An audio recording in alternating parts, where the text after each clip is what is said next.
Well, well, well. Khamzat Chimaev absolutely fucking dismantled Dricuss du Plessis and made it look easy inside that octagon. When I mean easy, I mean fucking easy. Khamzat absolutely worked him. Dricuss looked like an absolute can. Dricuss looked like he never had a grappling session in his life.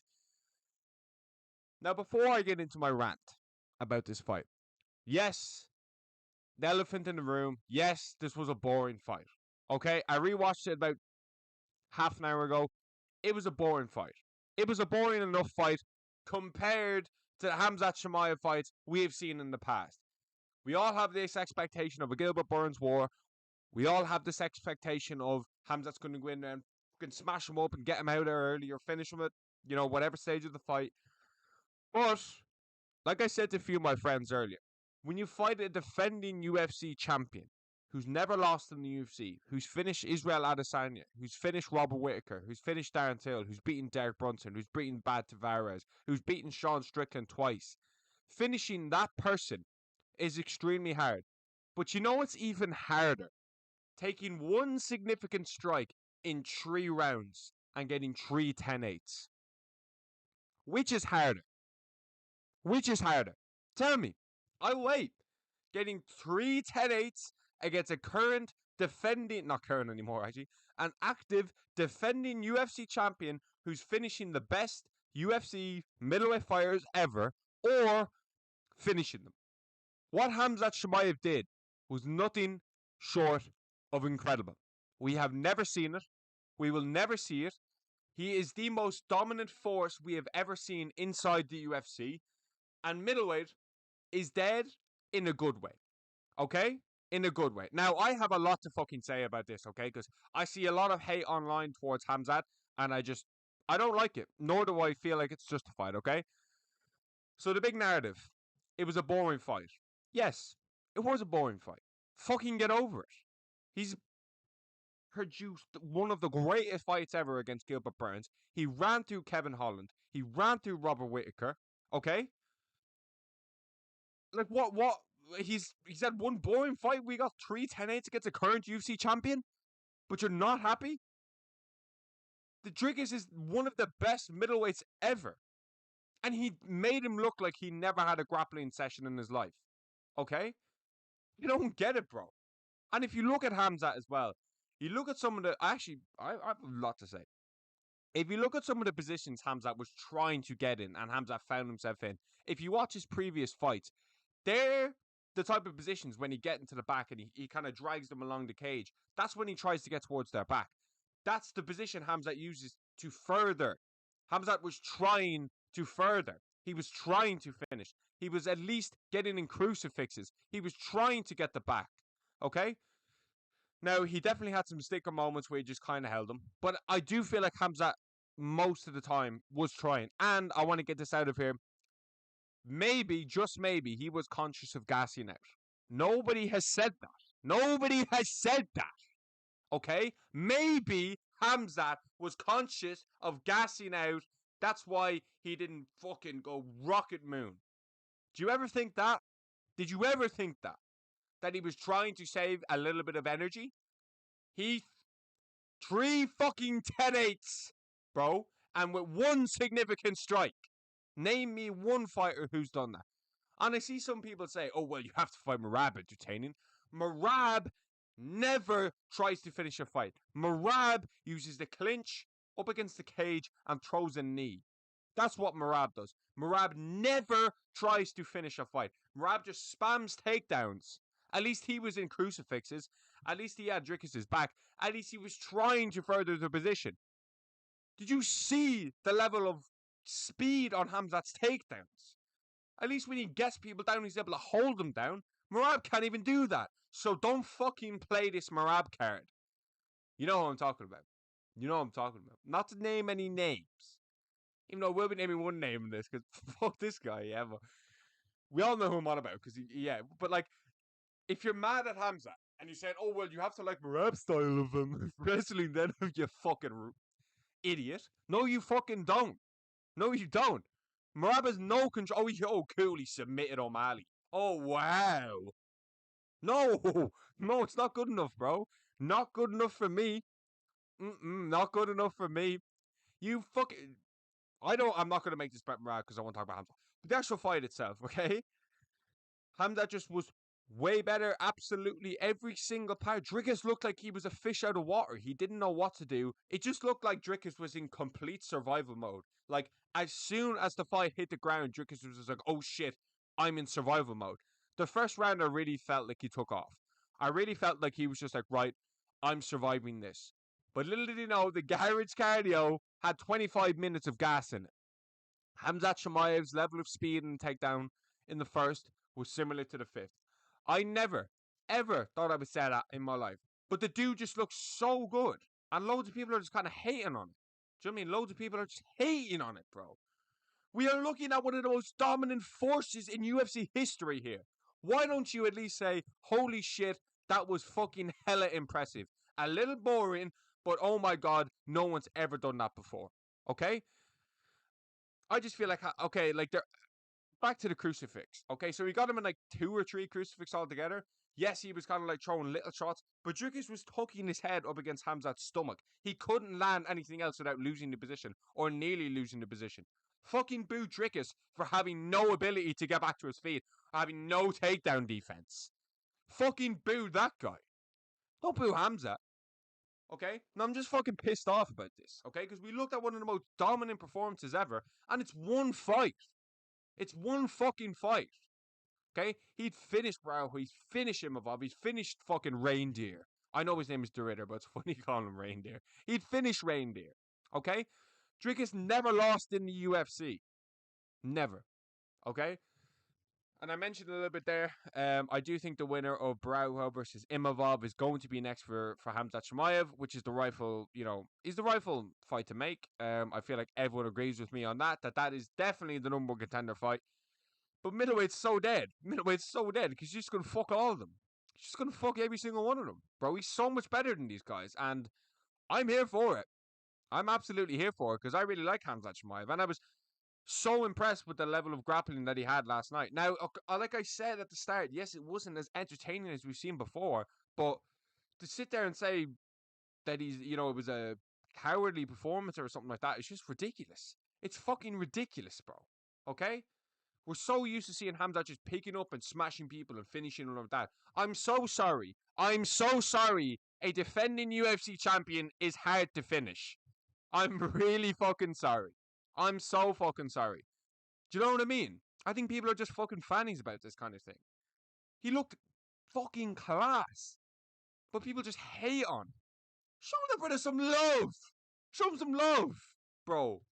Listen, I think it was an incredible performance. Now, like I said, it was boring, and he had boring moments. But no one's done that to Dricuss. No one's shown us that level of fucking grappling in UFC history, bro. And like I said, he was at least trying to advance positions. And Marab never tries to advance positions, so don't fucking play the Marab thing. That's ridiculous. Don't play the Marab thing, okay? Hamzat is going to absolutely clean out middleweight. He's champion now, like Dana White said, so the activity's going to have to change. Do you not just think the champions are unbelievable? Khamzat Chimaev, Tom Aspinall, Islam Makhachev, Ilia Topuria. That alone. Of course, Sanagan gets the belt and Pereira gets the belt. I think we have a top 3 ever champions in UFC history. Personally, I think that is absolutely insane. Obviously, it'll be hard to beat like the DJ McGregor, TJ era. Obviously, that's like number 1, but I feel like the UFC champions are fucking stacked now compared to like last year where it was like Bilal Muhammad. You know what I mean? That alone. And we'd no heavyweight champion, we'd no featherweight champion there for a while as well, which is pretty crazy. So I feel like Hamza's just way better than these middleweights, and the lighter man scale really showed. Kamaru Usman's stock has just gone through the absolute fucking roof. Gilbert Burns' stock has gone through the roof. I would love to see Kamaru Usman move up and fight Dricuss or Strickland or anyone. Don't worry, matchmaker Monday tomorrow is going to be very interesting. I don't know what way to mix. Obviously, Hamzat versus the winner. Bravo is next, so I'll probably talk about that. But middleweight's very kind of just completely cooked. I feel like Hamza just breezes them all. I feel like we're going to see more finishes. Like he finished Robert Whittaker and stuff like that. A lot of people say like De Ritter. Oh, De Ritter might get him. He's way better grappler. De Ritter not going to do fucking shit. Let's stop this narrative. Oh yeah, De Ritter's a dog on the ground. I don't give a fuck, bro. I don't care. You're not beating Khamzat on the ground. You're not beating Khamzat, period. Okay? Just the speed in the takedown is insane. I feel like a lot of people are just shitting on Khamzat, and I feel like it's just unnecessary, if I'm being honest with you. 3 10-8s in the first 3 rounds of a championship fight is. Now, I'm not sure if that's what the judges scored it, but like it's fairly obvious the first 3 rounds were 10-8s, in my opinion. Dricuss had one moment in the fifth. That was it. That was it, bro. I think people are just vastly overlooking what Dricuss has done as well. I think it's disrespect on Dricuss's end as well, if I'm being honest with you. Like, this is a defending champion. A defending champion, bro. And you're just labeling the disrespect on his fucking name. I can't believe it.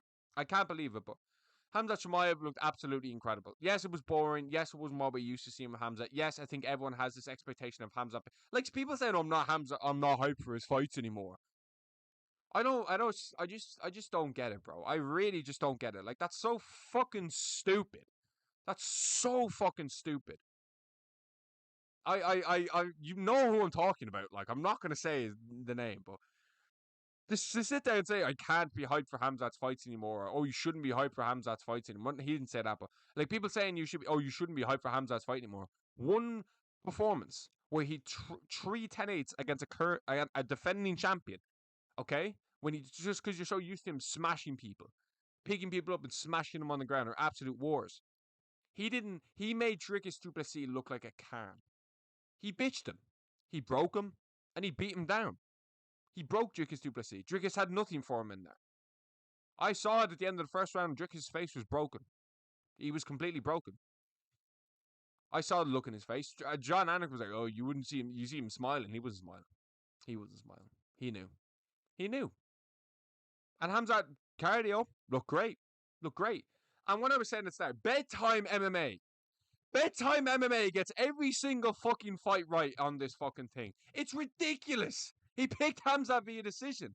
So big up bedtime MMA because like he watches my fucking videos, but like like he just gets. I remember watching his video. I watch all these YouTubers. You name them, I watch them. But I remember watching his videos. Like, I'll give Dricuss his respect. Khamzat decision. I was like, you fucking bum. Of course he's not going to decision. I'm the fucking bum. I picked Dricuss to win. I picked Dricuss to win, but put some fucking respect on Khamzat Chimaev's name. That's my kind of takeaway from that whole thing. But oh.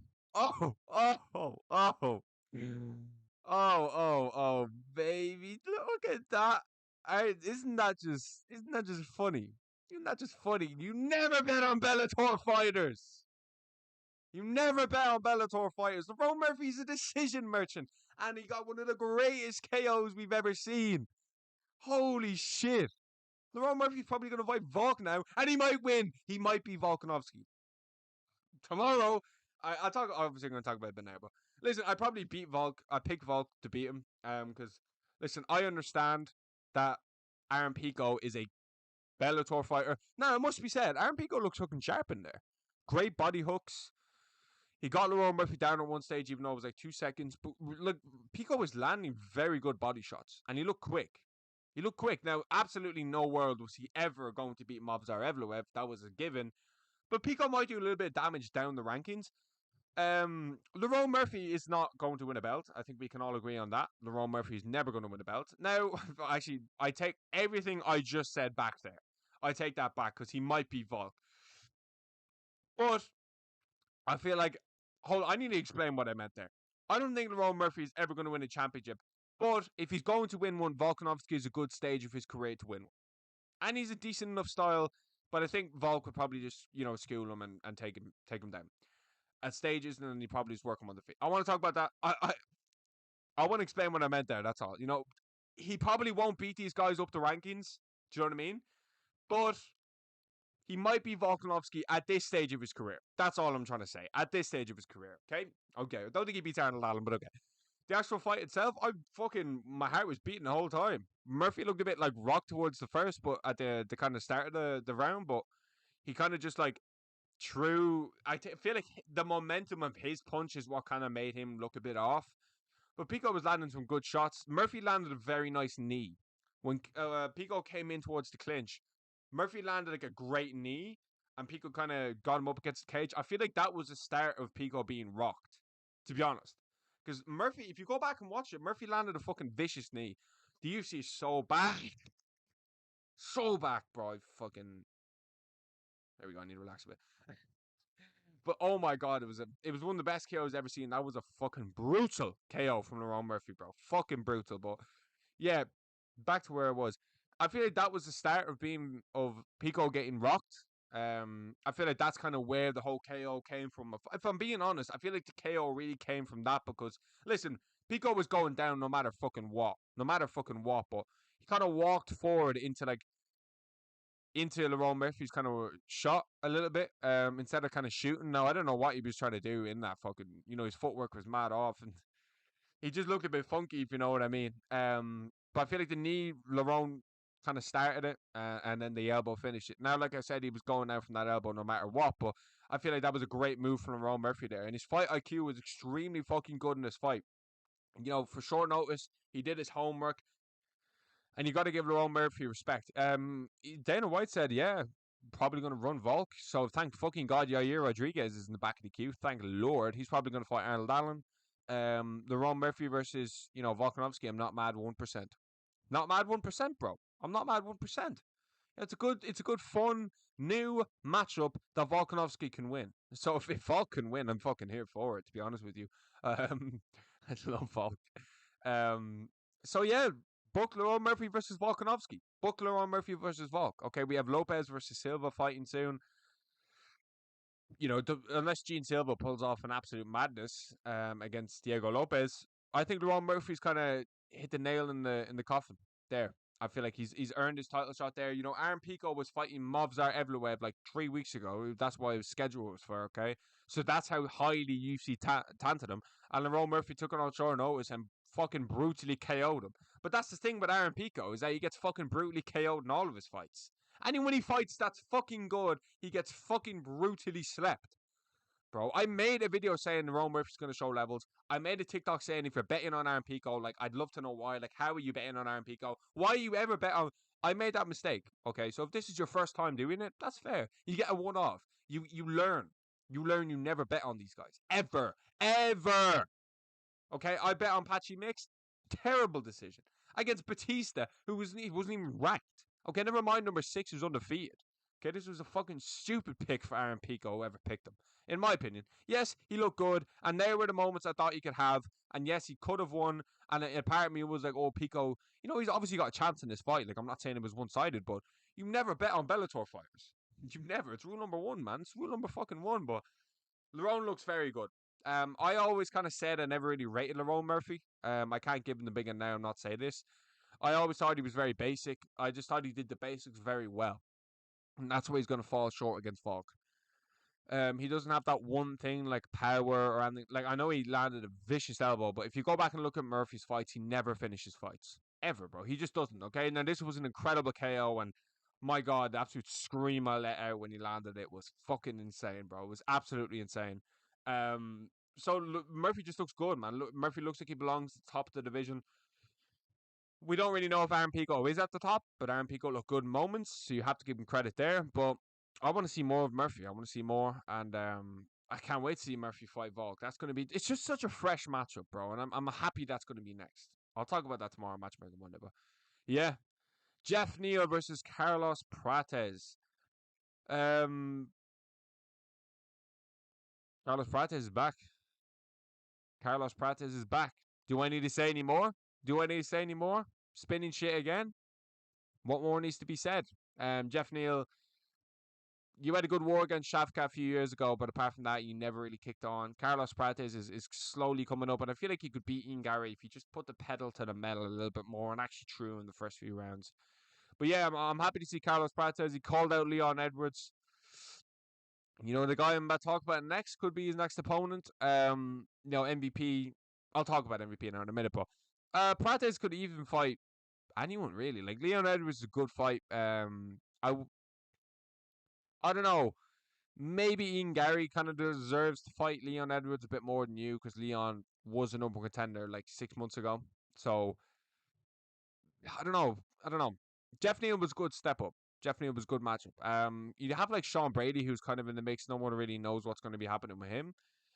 I don't think Carlos Prates should fight Sean Brady. But, Leon Edwards is there. Leon Edwards is a good option. I don't think, obviously, an Ian Gary rematch is... I'm trying to think of the welterweight rankings at the moment. I feel like I'm missing someone kind of obvious for Carlos Prates. Let me check. Leon could fight MVP as well. So Leon's kind of like the common denominator here. I feel like Leon would beat Carlos Prates. Obviously, I'm a fucking massive Leon Edwards fan. So we have Bilal Muhammad, Shavkat, Leon, Usman, Ian Gary, Michael Morales is a good one. Joaquin Buckley, that's kind of the name I'm thinking of. Carlos Prates versus Joaquin Buckley is a great fight. For Jeff Neal, I want to see, Jeff Neal versus Neil Magny. I always say that's kind of a fight I haven't, it's kind of destined to happen, but maybe Jeff Neal versus Gilbert Burns could be cool as well. Carlos Prates, Joaquin Buckley makes a lot of sense. I think that's a good stylistic fight for Prates. He could win. Buckley, that's a great fight, actually.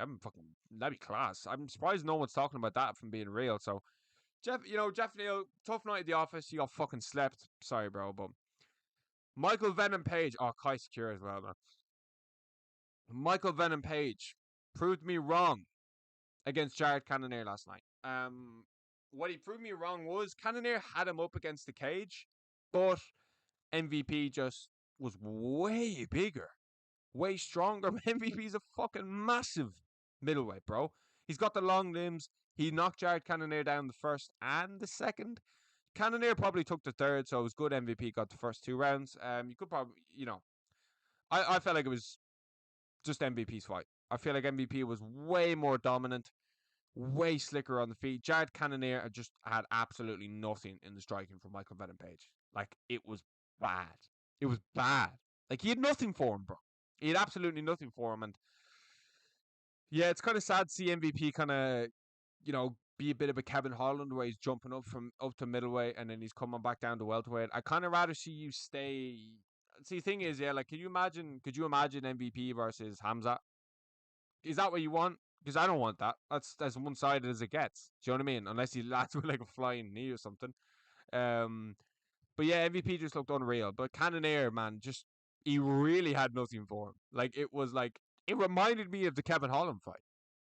It really did. Like, it really reminded me of the Kevin Holland fights where, like, this dude's just fucking slapping him. And it's not even fair. I felt bad for Cannonier at one stage because he was kind of like throwing a jab, and MVP was just. I remember when he knocked him down, he was like, MVP is such a shitbag, man. I fucking love Michael Venom Page. He's actually the biggest fucking G ever.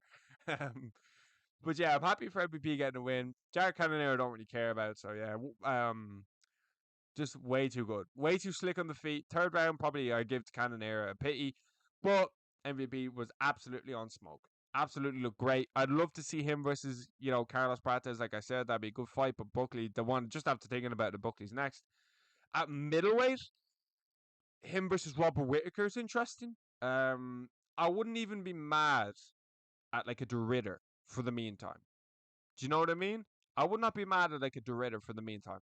I feel like Whittaker would be kind of like a good step up, but MVP schools Whittaker in my opinion. Now Whittaker's got good grappling, so I can, maybe see something there. But MVP Paulo Costa, MVP versus all these guys. I think he beats most of these middleweights. He beat Paulo Costa for sure, even though Costa's quite, fucking wham. But I don't think any of them are on the level of MVP with the striking.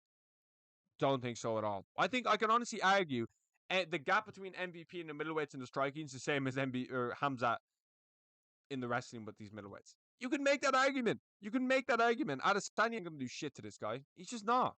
Dricuss in a striking fight. Strickland, no. Strickland would land but he's not going to do shit. But yeah, I'm chuffed for MVP, man. I really like Michael Venom Page. Kaya Sakura. Bro, you let me down in this fight. I really wanted you to win.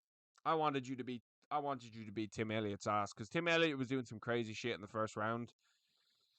I'm so glad I just didn't bet on this fight. Like, I'm so fucking glad I didn't bet on that fight. Tim Elliott he's all right. Like, I don't really care about Tim Elliott. This fight was quite dead. It was very, very lackluster, and then Tim Elliott just fucking submitted him, got him in a bad spot. With 20 seconds left, and once again, you can't bet on people coming over to the UFC. And the fact that this dude got launched into a fight with Pantoja is crazy after he just got submitted by Tim Elliott. Like, that is insane. That's insane. But yeah, the whole card. Oh, sorry, I'm not closing that. The whole card itself, I fucked with a lot. I fucked with it a lot. Gerald Mercer, unfortunately. I'm not sure if anyone Chase Hooper as well, actually, like, bro, when am I just gonna I feel like I'm just like a at that stage of Chase Hooper there where I'm just like, right, you're just not that good. You lost Alexander Hernandez, bro. Like Alexander Hernandez is a bit of a I don't know, like he seems like a chill motherfucker, but I don't know.